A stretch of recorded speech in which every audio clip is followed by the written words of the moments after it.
আল্লাহ চান না যে আপনি জাহান্নামে যান, না আল্লাহ চান এটা? আল্লাহ সুবহানাহু ওয়া তাআলা চান না যে ইবলিসও জাহান্নামে যাক। কথা কি বুঝতে পারছেন? আল্লাহ সুবহানাহু ওয়া তাআলা চান না যে আবু জাহালও জাহান্নামে যাক। আল্লাহ চান না যে আপনিও জাহান্নামে যান।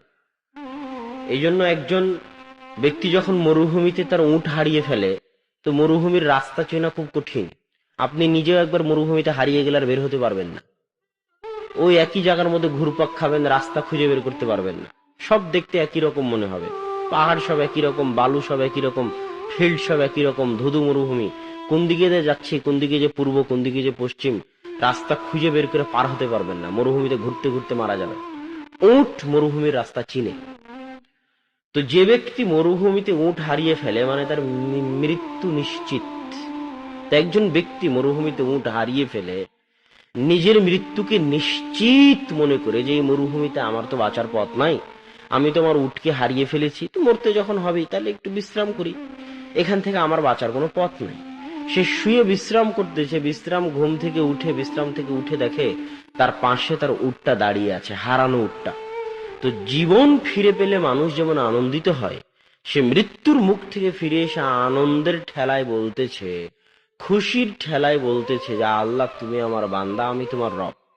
বাক্য উল্টা করে দিয়েছে, মানে খুশির ঠেলায় হিতাহিত জ্ঞান হারিয়ে ফেলেছে। তো আল্লাহ সুবহানাহু ওয়া তাআলা বলতেছেন, এই মানুষটা মৃত্যুর মুখ থেকে ফিরে এসে যতটা না আনন্দিত, আমার কোন বান্দা যে আমার সাথে সম্পর্ক রক্ষা করেনি দুনিয়াতে যাওয়ার পরে। আপনাদের কয়জনের দাবি করতে পারবেন আল্লাহর সাথে সম্পর্ক আছে? কয়জন? সালাত আদায় না করলে আল্লাহর সাথে সম্পর্ক থাকে? বলেন, সালাত আদায় না করলে আল্লাহর সাথে সম্পর্ক থাকে? আপনাদের কয়জনের আল্লাহর সাথে সম্পর্ক আছে? কয়জনের দাবি করতে পারবেন যে হ্যাঁ আমার সাথে আল্লাহর সম্পর্ক আছে? ছিন্ন হয়ে যায়।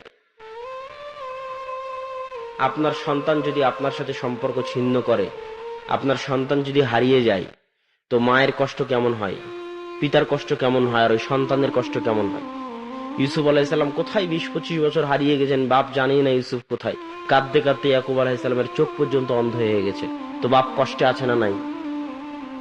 তো সন্তানকে হারিয়ে ইয়াকুব আলাইহিসসালাম যত কষ্টে আছে, আপনি আপনার সন্তানকে হারিয়ে যত কষ্টে থাকবেন, আল্লাহ বলতেছেন যে এই যে মানুষটা মৃত্যুর মুখ থেকে ফিরে এসে তার উট ফিরে পেয়ে যতটা না আনন্দিত হয়েছে, আমি আল্লাহ আমার কোনো বান্দা যে দুনিয়াতে যাওয়ার পরে আমার সাথে সম্পর্ক রাখেনি, তাকে হারিয়ে আমি যে কতটা কষ্টে ছিলাম, সে যদি কোনোদিন আমার নিকটে ফিরে এসে তওবা করে, তো মৃত্যুর মুখ থেকে ফিরে আসা এই লোকটা যতটা না আনন্দিত, আমি আল্লাহ তার চেয়ে বেশি আনন্দিত হব।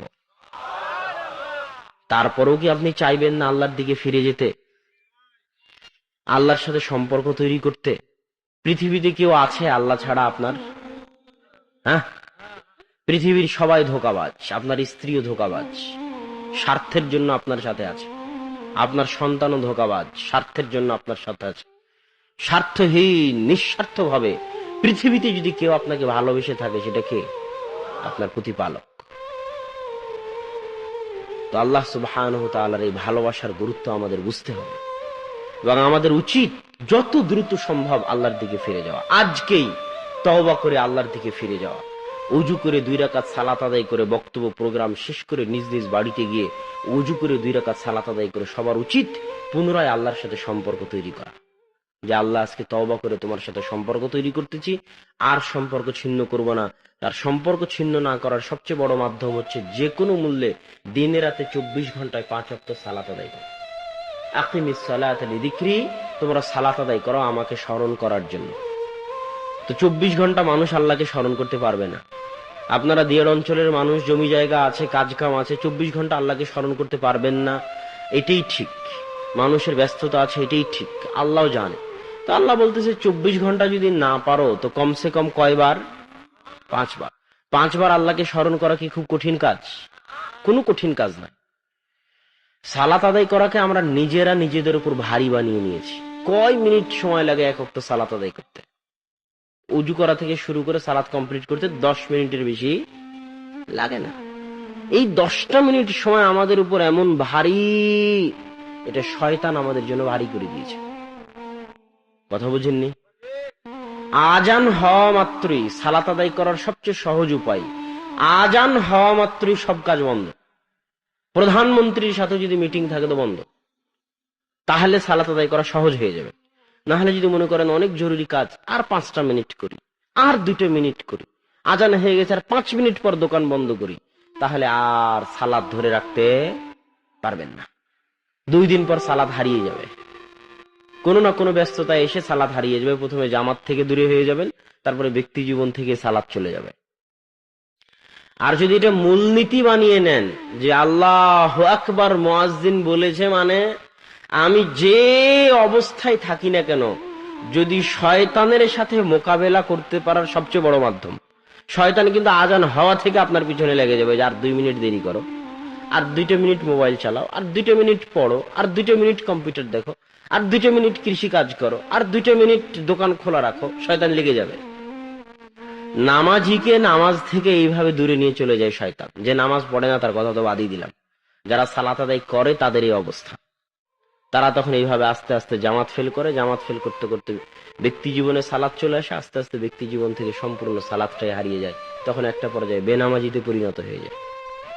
তো সালাত আদায় করার সবচেয়ে বড় উপায় হচ্ছে আজান হওয়া মাত্রই সব কাজ বন্ধ, যত জরুরি কাজ হোক না কেন। এই জন্যই ট্রাকের পিছনগুলোতে লেখা থাকে যে কাজকে কি যেন বলে, কাজকে সালাতকে বলিও না আমার কাজ আছে, কাজকে বলো আমার সালাত আছে। এইটা ছাড়া আপনি আল্লাহর সাথে সম্পর্ক ধরে রাখতে পারবেন না। সালাত ছাড়া আল্লাহর সাথে সম্পর্ক ধরে রাখার কোনো উপায় নাই। কেননা আল্লাহর নিকটে আল্লাহর ইবাদত করার, আল্লাহর নিকটে চাওয়ার, আল্লাহর সাথে কথা বলার, আল্লাহর সাথে মোনাজাত করার, আল্লাহর নিকটে দোয়া করার আসমানের নিচে জমিনের উপরে সালাতের চাইতে কোনো বড় মাধ্যম পৃথিবীতে আর নাই।